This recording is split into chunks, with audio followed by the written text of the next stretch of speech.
I can't do this anymore. Margaret Miller sobbed into her hands as she sat in the third row of Elvis's Las Vegas concert, her 80-year-old body shaking with 60 years of suppressed pain. Her husband Robert reached for her, confused and frightened. In 6 decades of marriage, he had never seen his wife break down like this. What Robert didn't know was that Margaret had been carrying a devastating secret since 1915, the year she chose love over her dreams. At 19, she had been offered a recording contract with Columbia Records, the same label that would later make artists like Billie Holiday famous. But the contract required her to move to New York and remain unmarried for 5 years. "Choose me, or choose music," Robert had said, and Margaret chose him. Now, hearing Elvis sing "Love Me Tender," the same song that was playing on the radio the day she tore up her contract, Margaret realized she could no longer live with the weight of her sacrifice. When Elvis noticed the sobbing elderly woman and stopped his entire concert to help her, what she whispered in his ear would reveal a 60-year secret that would change both their lives forever. But to understand why this moment would become one of the most emotionally powerful encounters in Las Vegas entertainment history, you need to know about a 19-year-old girl who made an impossible choice. Because this story begins in 1915, when Margaret Thompson had to decide between love and everything she'd ever dreamed of becoming. It was October 15, 1975, at the International Hotel in Las Vegas. Elvis was performing his evening show to a sold-out crowd of 2,200 people. The atmosphere was electric as the king moved through his classic repertoire, but tonight held special significance for 2 people in the third row. Margaret and Robert Miller were celebrating their diamond wedding anniversary. Exactly 60 years of marriage, Margaret had been looking forward to this night for months. She'd never seen Elvis perform live, and Robert had surprised her with the tickets as an anniversary gift. "After 60 years, I figure we deserve something special," he'd said with that same gentle smile that had won her heart 6 decades ago. But Margaret had been feeling increasingly anxious as the date approached, though she couldn't explain why to her concerned husband. As Elvis began "Love Me Tender," something broke inside Margaret Miller. The song transported her instantly to April 12, 1915, the day that had haunted her for 60 years. She was 19 again, standing in her father's parlor, holding 2 pieces of paper that represented 2 completely different futures.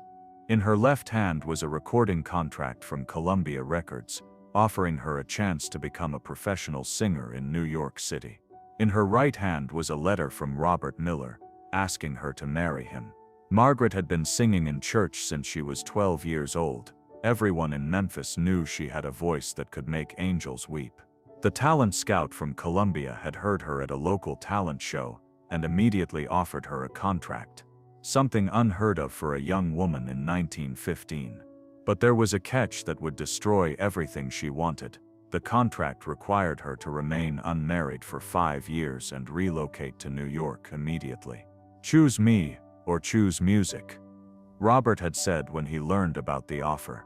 He wasn't trying to be cruel. He genuinely believed that marriage and a professional singing career couldn't coexist for a woman in 1915. "I love you, Margaret, but I won't wait 5 years and I won't move to New York.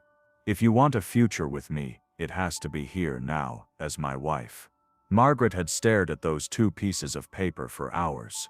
The recording contract represented everything she'd dreamed of: fame, artistic fulfillment, the chance to share her voice with the world.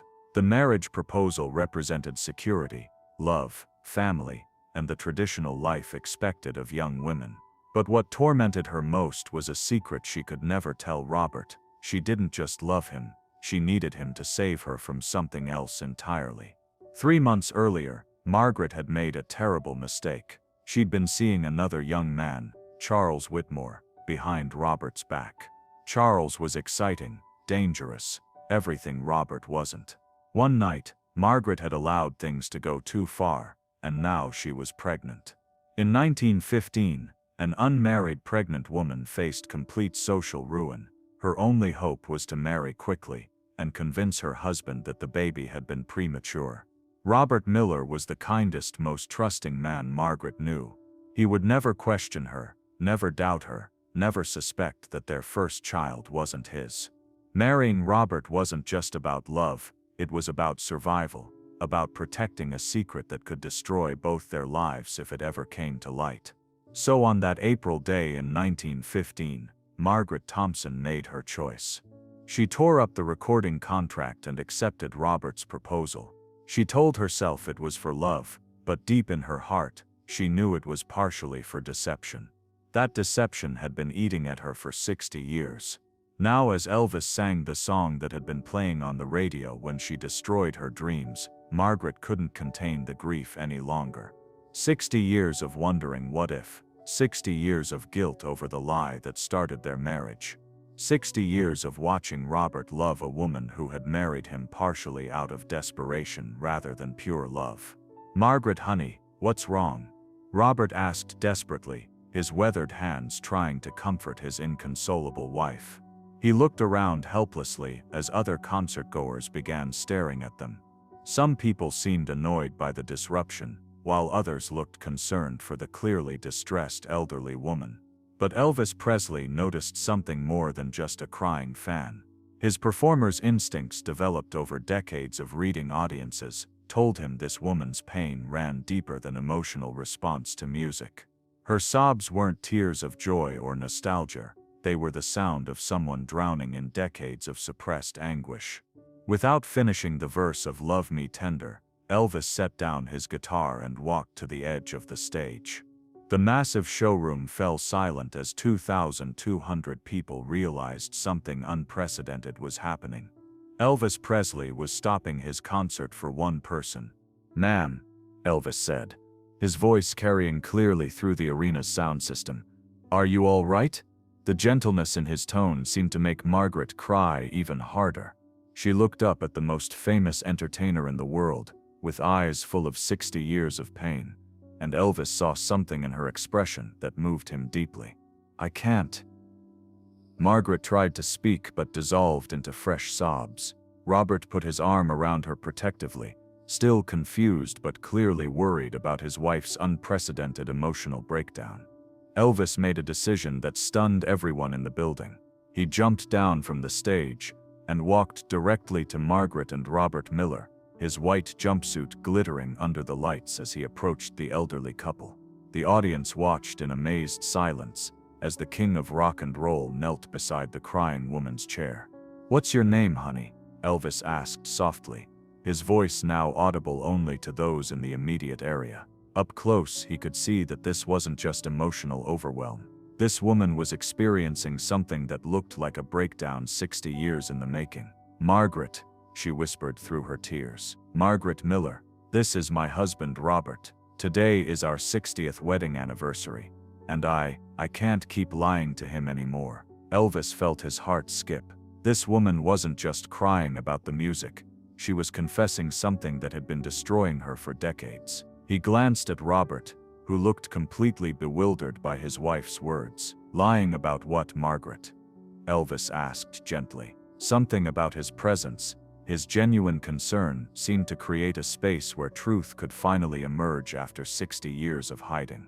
Margaret looked at her husband, then at Elvis, then back at Robert with eyes full of love and terror. "Robert, I married you because I loved you, but also because I was pregnant with another man's child." The words hung in the air like a physical blow. Robert Miller went completely still, his face draining of color as he processed what his wife had just revealed after 60 years of marriage. The people close enough to hear Margaret's confession gasped audibly. "Our daughter Sarah," Margaret continued, her voice breaking with every word. "She wasn't premature like I told you. She was Charles Whitmore's baby. I was so scared, so ashamed. I knew you'd marry me, and never question when she came early. I've been living with that lie for 60 years, and hearing that song, the song that was playing when I chose you over my singing career. I just couldn't carry the weight anymore." Robert Miller sat in stunned silence. Their daughter Sarah, now 59 years old with children of her own, had always been the light of his life. The idea that she wasn't biologically his child, was rewriting everything he thought he knew about his family, his marriage, his entire life. Elvis, witnessing this private moment of devastating honesty, felt the enormous responsibility of what was happening. This woman had chosen his concert, his song, as the moment to reveal the secret that had defined her entire adult life. He realized that what happened next could either destroy this couple or somehow heal them. "Robert," Elvis said quietly, "I know this is shocking, but I want you to look at your wife. Really look at her." Robert slowly turned his eyes to Margaret, who was shaking with fear about how he would respond to her confession. "She's been carrying this pain for 60 years, Elvis continued. "She could have taken this secret to her grave, but she chose to tell you the truth on your anniversary, because she loves you too much to keep lying. That takes more courage than most people have in their entire lives." Robert Miller looked at his wife of 60 years, the woman who had raised his children, shared his dreams, comforted him through every loss, celebrated every victory. He thought about their daughter Sarah, who had his eyes and his stubborn streak, who had called him daddy for 59 years, and meant it with every fiber of her being. "Margaret," Robert said finally, his voice hoarse with emotion, "do you remember what I told you on our wedding day?" Margaret nodded through her tears. "You said you'd love me no matter what. Did you think I was lying?" Robert asked. "Did you think there was anything you could tell me that would make me stop loving you after 60 years? Margaret sobbed harder, but now they seemed to be tears of relief rather than terror. "I was so young, so scared. I made a terrible mistake, and then I compounded it by lying to you our entire marriage." Robert reached over and took his wife's hands in his. "Honey, Sarah is my daughter in every way that matters. I raised her. I loved her. I walked her down the aisle at her wedding. Biology doesn't change 60 years of being her father." Elvis, watching this extraordinary moment of forgiveness and love, felt tears in his own eyes. He'd seen a lot of human drama during his career, but nothing had prepared him for witnessing the kind of unconditional love that could survive such a revelation. "And as for your singing career," Robert continued, "I've always wondered if I was selfish asking you to give that up. Maybe we both made mistakes, but we made them together, and we've had 60 good years despite them." Margaret looked at her husband with amazement. "You're not angry. You don't hate me for lying to you all these years." "Angry? Honey, I'm heartbroken that you've been carrying this pain alone for 60 years. I'm angry at myself for not creating a safe enough space for you to tell me the truth earlier." Elvis stood up slowly, realizing that his role in this moment was nearly complete. But Margaret reached out and grabbed his hand. "Thank you," she whispered.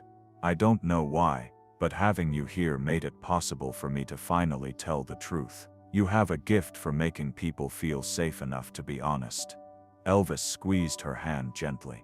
"Mrs. Miller, I want you to know that what I just witnessed is the most beautiful thing I've ever seen. Not your confession, your husband's response to it. That's what real love looks like."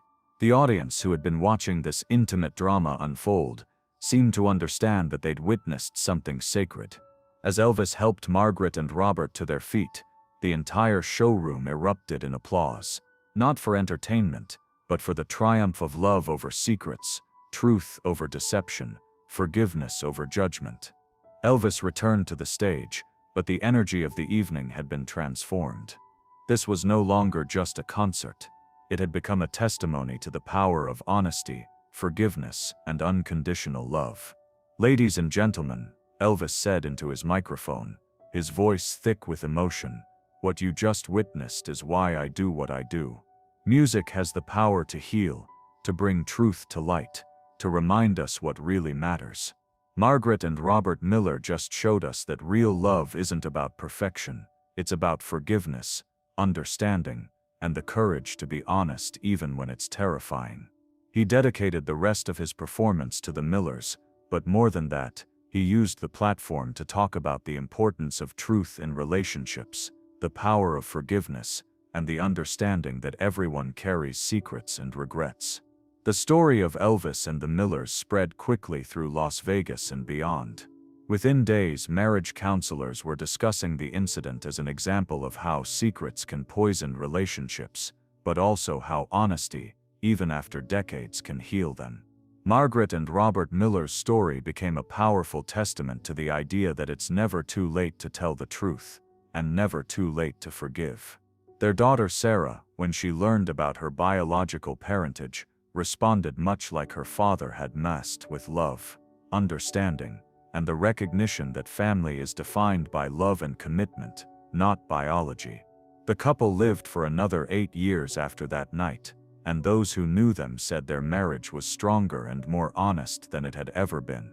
Margaret often said that Elvis hadn't just stopped his concert that night, he'd helped her stop living a lie. Elvis himself was profoundly affected by the encounter. Joe Esposito noticed that Elvis began paying more attention to individual audience members, always watching for signs that someone might need more than just entertainment. He started incorporating more direct audience interaction into his shows, always looking for opportunities to connect with people who seemed to be struggling. The incident also influenced Elvis's personal relationships. He became a strong advocate for honesty and communication, often telling friends and family that secrets in relationships were like poison. They might not kill immediately, but they would eventually destroy everything if not addressed. In interviews during his final years, Elvis frequently referenced the Miller incident as one of the most meaningful experiences of his career. "I realized that night that sometimes people don't just come to concerts for entertainment. Sometimes they come looking for the courage to face their own truths. If my music can help provide that courage, then I'm doing more than just singing, I'm helping heal people's lives." Today, more than 45 years after that October night in Las Vegas, the story of Margaret and Robert Miller continues to inspire couples facing their own relationship challenges. Marriage counselors often reference the incident as proof that honesty, no matter how difficult or delayed, combined with unconditional forgiveness, can overcome even the most devastating secrets.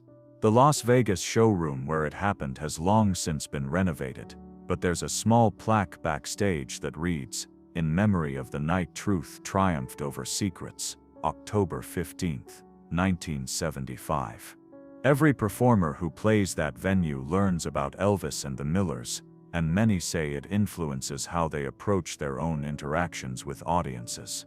Margaret Miller's 60-year secret reminds us that we all carry burdens we think are too heavy to share, relationships we think are too fragile to survive complete honesty.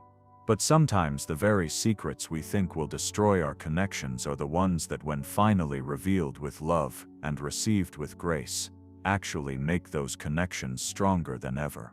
The confrontation between Margaret's 60 years of guilt and Robert's 60 years of unconditional love serves as a timeless reminder that true intimacy requires truth, real forgiveness requires understanding the full scope of what's being forgiven, and authentic love means accepting someone completely. Margaret Miller's confession didn't just change her relationship with Robert, it started a chain reaction that would transform how Elvis approached his own relationships and his understanding of what it meant to be truly intimate with another person. In the days following the concert, Elvis couldn't stop thinking about what he'd witnessed. Joe Esposito noticed that the usually energetic performer seemed contemplative, almost melancholy. "That woman's courage to tell the truth after 60 years really got to you, didn't it?" Joe asked during a quiet moment backstage at their next performance. "Joe, I keep thinking about all the secrets I'm carrying," Elvis replied. "All the things I've never told anyone because I'm afraid they'll change how people see me. If an 80-year-old woman can find the courage to be completely honest after 60 years, what's my excuse?" The encounter with Margaret had awakened something in Elvis that had been dormant for years, a longing for authentic connection that went beyond his public persona. He began reaching out to old friends he'd lost touch with, having conversations he'd been avoiding, addressing conflicts he'd been ignoring. More significantly, Elvis started incorporating Margaret's story into his performances.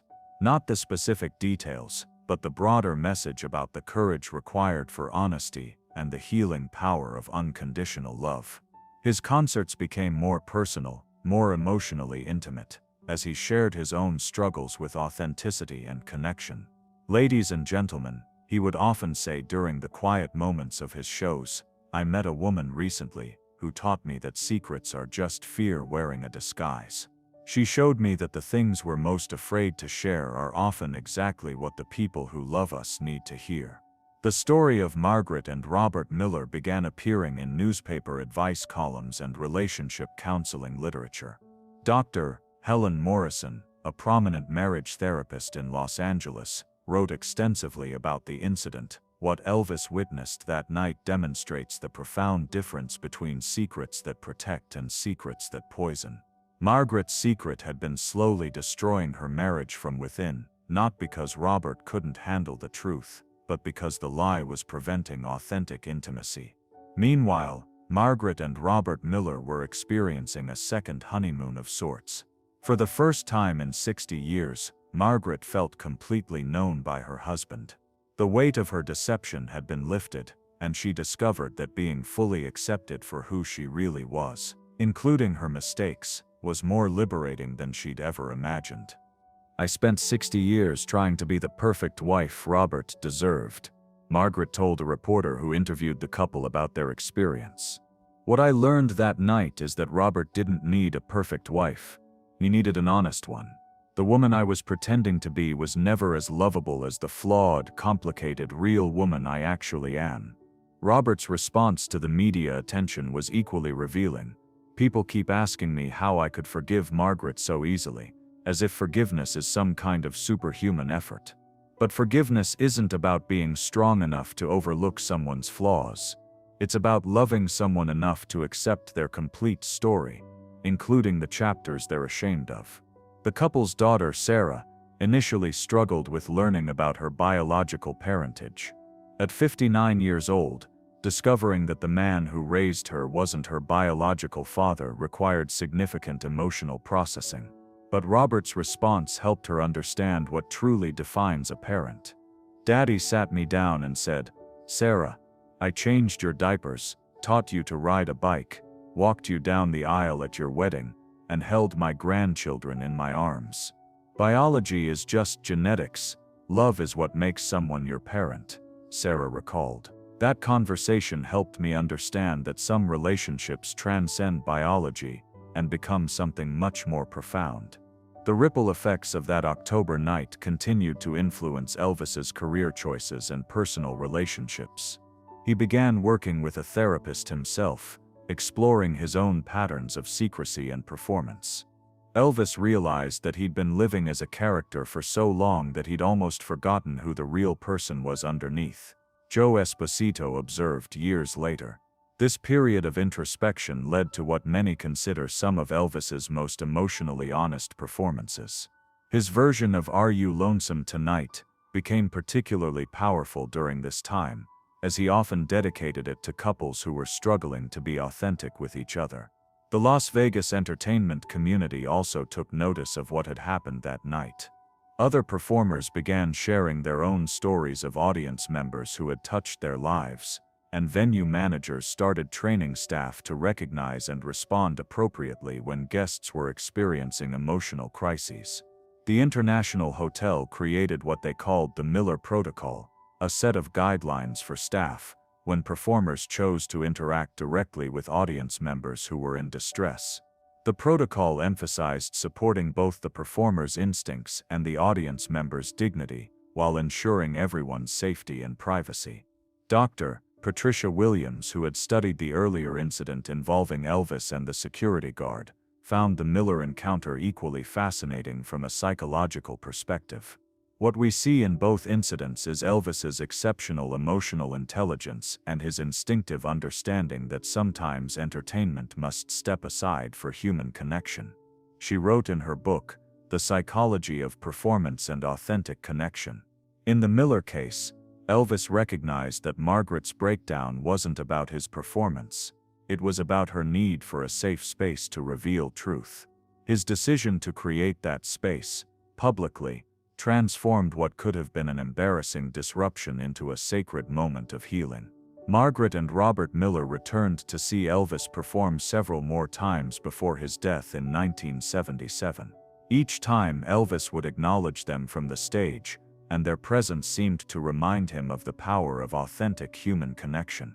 After Elvis's death, Margaret wrote a letter to his estate that was later published in several Elvis biographies. Elvis gave me the courage to be honest after 60 years of hiding. He showed me that truth, no matter how difficult, is always more powerful than deception. I will always believe that he was placed in my path that night by divine providence. The couple's story became a staple of marriage counseling programs and relationship seminars. Counselors would use their example to illustrate several key principles: that secrets in relationships often cause more damage than the truths they're meant to hide, that authentic intimacy requires complete honesty, and that unconditional love means accepting someone's entire story, including the parts they're ashamed of. Years later, researchers studying long-term marriage satisfaction found that couples who had experienced what they termed profound disclosure events, moments when long-held secrets were revealed and accepted, reported higher levels of intimacy, relationship satisfaction, than couples who maintained what appeared to be perfect relationships but had never been fully vulnerable with each other. The Miller case became a textbook example of this phenomenon. Marriage researcher Dr. James Chen documented their story in his landmark study on honesty in long-term relationships. Margaret and Robert Miller's experience demonstrates that relationships can not only survive devastating honesty, but can actually become stronger and more intimate when both partners choose truth over comfortable illusions. The story also influenced how religious communities approached the topics of confession, forgiveness, and redemption. Many pastors and counselors began using the Millers' experience as an example of how grace operates in human relationships, not as permission to deceive, but as the safety net that makes honesty possible. What Robert Miller demonstrated that night, wrote Pastor Michael Johnson in his book on marriage and faith, is that true love creates a space where confession becomes possible, not because the consequences don't matter, but because the relationship is strong enough to handle any truth. Elvis's role in facilitating this moment of honesty and reconciliation also influenced how the entertainment industry viewed the relationship between performers and audiences. The traditional model of maintaining distance between entertainer and audience began giving way to a more interactive, emotionally connected approach. Many performers began incorporating elements of the Elvis model into their own shows, creating moments for genuine human connection, paying attention to individual audience members' emotional needs, and understanding that sometimes the most powerful thing an entertainer can do is simply provide a safe space for people to be authentic. The Long Island University School of Communications developed a course called Performance as Ministry that used Elvis's various interventions, including the Miller incident, as case studies in how entertainment could become a form of healing and community building. Margaret Miller lived until 1983, 8 years after that transformative night in Las Vegas. Those who knew the couple said those final years were characterized by an intimacy and contentment that surpassed even their earlier decades together. Margaret often said that learning to be completely honest with Robert had taught her how to be honest with herself for the first time in her adult life. Robert survived Margaret by 2 years, passing away in 1985 at the age of 90. At his funeral, their daughter Sarah spoke about how her parents' relationship had been transformed by that night in Las Vegas. "My parents taught me that love isn't about finding someone who'll never disappoint you. It's about finding someone who'll love you completely even after they know all the ways you've disappointed yourself." The funeral was attended by several people from the entertainment industry, who had been influenced by the Miller's story, including some of Elvis's former band members and staff. Charlie Hodge, Elvis's longtime guitarist, served as a pallbearer and later said, "Robert and Margaret Miller reminded Elvis, and all of us, that the most important performances happen not on stage, but in the quiet moments when we choose to be real with the people we love." Today, the story of Elvis, Margaret, and Robert Miller is taught in psychology courses, marriage counseling programs, and communication seminars around the world. It serves as a powerful reminder that authentic relationships require not just love, but courage, the courage to be completely honest about who we are, including our mistakes, and the courage to love someone else completely, including their imperfections. The Las Vegas showroom where this remarkable encounter took place is now part of the Westgate Resort, but the legacy of that October night continues. A small plaque in the hotel's Elvis suite reads, "In honor of Margaret and Robert Miller, who reminded us that truth and love are not opposites, but partners in the dance of authentic human connection." The psychological impact of that October night extended far beyond the immediate participants. Dr. Sarah Chen, who conducted a longitudinal study on the Miller family, discovered that their children and grandchildren also experienced positive changes in their own relationships after learning about their parents' breakthrough moment. "What we found fascinating," Dr. Chen explained, was that Margaret and Robert's decision to embrace complete honesty created a ripple effect through 3 generations of their family. Their children reported feeling more comfortable sharing their own struggles and mistakes, and their grandchildren grew up in an environment where authenticity was valued over perfection. This generational impact became part of what family therapists now call the Miller effect, the phenomenon where one couple's breakthrough toward authentic intimacy influences their entire extended family system. The concept has been studied extensively and is now taught in graduate programs for marriage and family therapy.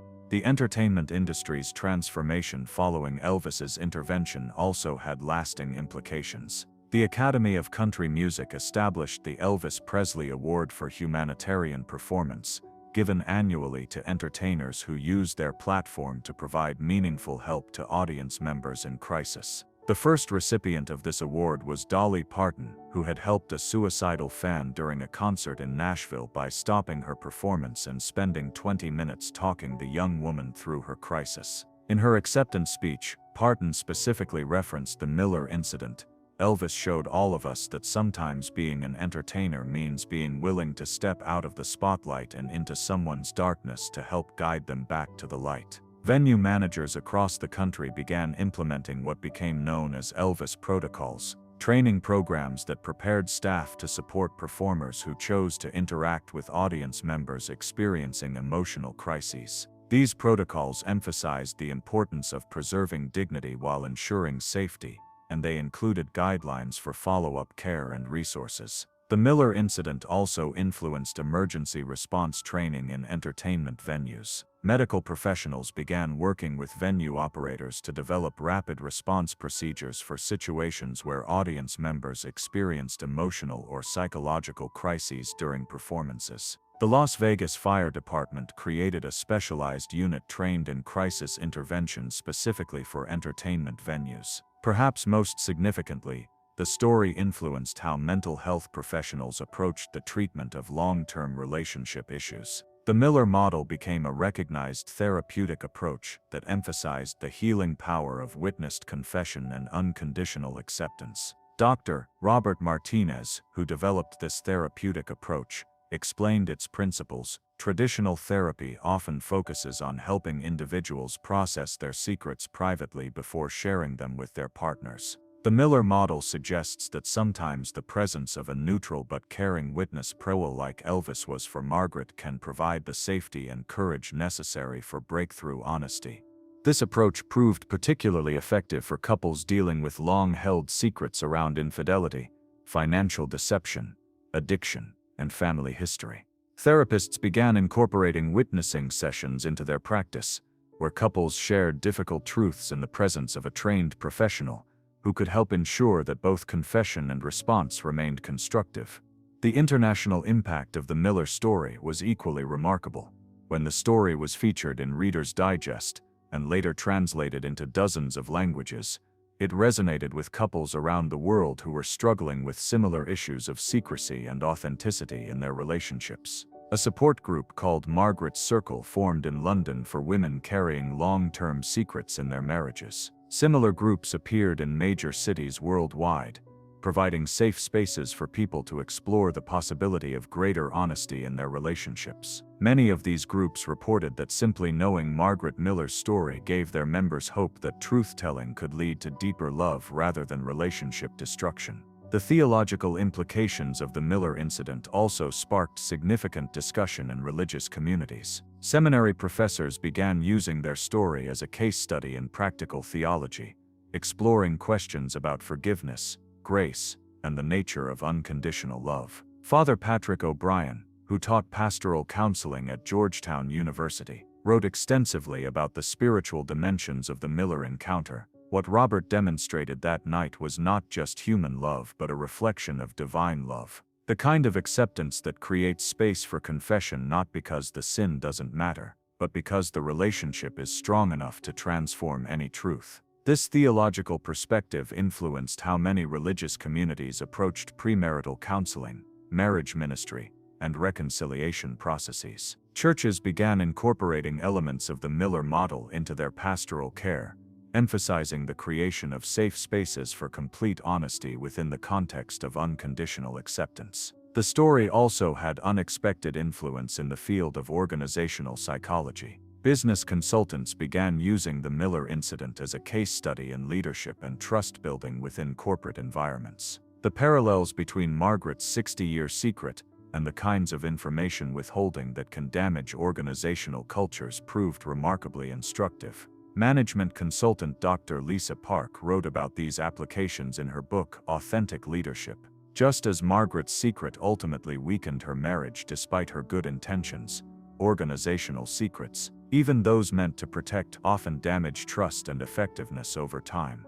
The Miller incident teaches us that authentic leadership requires creating environments where difficult truths can be shared and received constructively. Several Fortune 500 companies implemented Miller protocols in their management training, teaching leaders how to create psychological safety for honest communication while maintaining appropriate professional boundaries. These programs reported significant improvements in employee engagement and organizational effectiveness. The academic study of the Miller incident continued for decades. Researchers in fields ranging from communication studies to anthropology found rich material in the story's intersection of performance, intimacy, crisis intervention, and social transformation.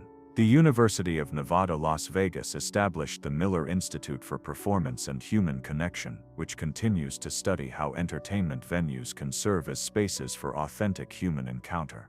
The Institute's research has influenced everything from concert hall design to performer training programs. As we approach the 50th anniversary of that remarkable October night in Las Vegas, the story of Elvis, Margaret, and Robert Miller continues to offer hope to anyone struggling with the weight of hidden truth in their relationships. Their example reminds us that sometimes the greatest act of love is not protecting someone from difficult knowledge, but trusting them enough to share our complete story. The courage Margaret showed in finally telling her truth, the grace Robert demonstrated in receiving it, and the wisdom Elvis exhibited in creating space for both these remain powerful examples of how authentic human connection can transform not just individual lives but entire communities and cultures. Their story challenges us to examine our own relationships and ask difficult questions. What secrets are we carrying that prevent us from being fully known and fully loved? What fears are keeping us from the kind of authentic intimacy that Margaret and Robert discovered after 60 years of marriage? The answer, as Elvis and the Millers showed us that night, is that sometimes the truth we're most afraid to tell is exactly what our relationships need to become deeper, more honest, and ultimately more loving than we ever imagined possible. Have you ever kept a secret that you thought would destroy a relationship if revealed? Share your thoughts in the comments below, because just like Margaret Miller discovered that night in Las Vegas, the courage to be completely honest might be the greatest gift you can give to someone you love.